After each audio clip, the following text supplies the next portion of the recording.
Ladies and gentlemen, welcome back to the Pitch Side podcast. I'm your host, the HOD of the BSB. Like, share, comment on this match review, and subscribe to the YouTube channel. Enable notifications to receive all the updates from these match recaps and all the content on the channel, including our podcast, which you can listen to on Spotify, Google Podcast, or any other platform, of course, dropping tomorrow. And follow us on social media. I'm at BSB on Twitter, Pitch Side Pod on Instagram, and help us on the way to our first game. Let's kick off talking about the game between Arsenal and Liverpool, of course, in the Premier League. A huge game for the Reds after the return from the international break, and certainly an important one in that top four hopes, and they certainly got what they needed from the game. Circumstances before the game helped them as well, with Chelsea losing 5-2 at home to West Bromwich. Of course, we're going to talk about that in the podcast.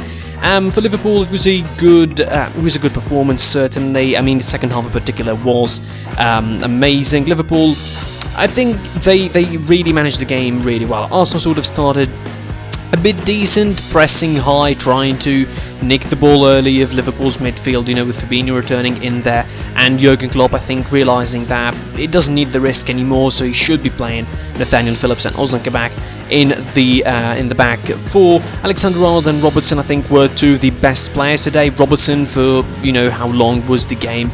Of course, for the for the minutes that he was playing, for the 61 minutes that he played on the pitch, he was great. Alexander-Arnold in particular, I think, responded really well for not being called up to the England international squad for the international break, and delivered, I think, a masterpiece of the performance.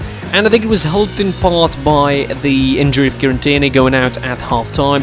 Arsenal pretty exhausted, I think, in the second half, and with Jurgen Klopp bringing in an informed Diogo Jota, who was almost in doubt to participate in the game. Then he sort of formed because he picked up a couple of knocks reportedly from the international games with Portugal, but Diogo Jota came in from the bench and really sparked the game into life, scoring 2 goals, scoring the opener for Liverpool in the 64th minute, only 3 minutes after entering from the bench. He scores the opening goal for Liverpool, and from there I think the game really went Liverpool's way.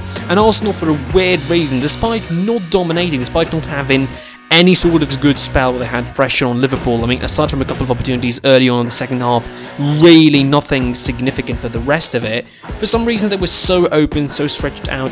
Liverpool found lots of spaces on the sides and in the middle to get through them, and of course, on one of those occasions, Mo Salah on a brilliant one-touch pass from Fabinho behind the left back side of Arsenal, which was replaced, of course, with Tierney replaced by Cedric Soares in it, and Mo Salah getting the ball inside the box and nutmegging Leno for the second goal. And afterwards, it was really game, set and match, I think, for Liverpool. It was just, damage litigation for Arsenal, but they couldn't do that. Diogo Jota was back at it again in the 82nd minute. Again, an attack from the right-hand side ends up in the net. It was all about the width for Liverpool, particularly on the right-hand side, with again Alexander-Arnold delivering a masterful performance overall in this game.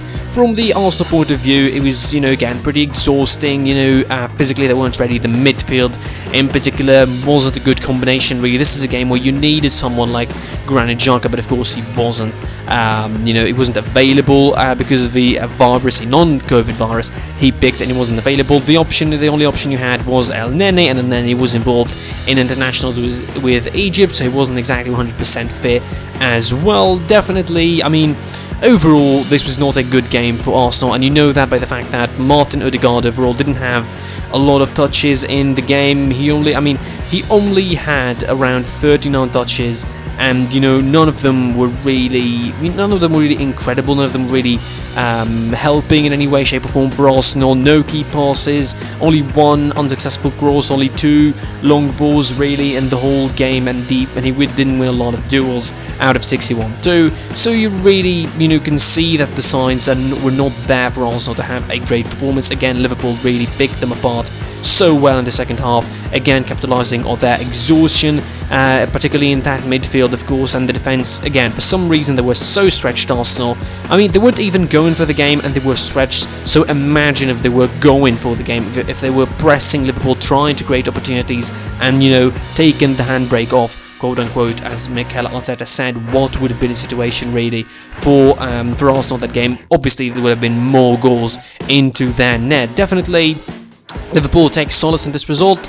3-0, incredible performance, going and getting closer to the top 4 now, only 2 points behind Chelsea, who were drubbed at home by West Brom. And this could be a saving moment for Liverpool's season, and with going deep into the Champions League, it might just help them really pick up momentum in this season, or what's left really in the season, with pretty much 9 games left in that. Again, the width was perfect for Liverpool. They managed the game really well. They toyed with Arsenal like they wanted to, and in the end they got the needed result, a very eventually comfortable victory for the Reds Liverpool. That's it from me for this match recap. I was your boy, the HOD of the BSB. Like, share, comment on this video if you liked it, subscribe to the YouTube channel, enable notifications to receive all the updates from these similar recaps and all the content on the channel, of course, including the podcast, which you can listen to on Spotify, Google Podcast, or any other platform. Follow on social media at BSB, Twitter, BSB on Instagram, and until tomorrow, I will be seeing you soon. Goodbye.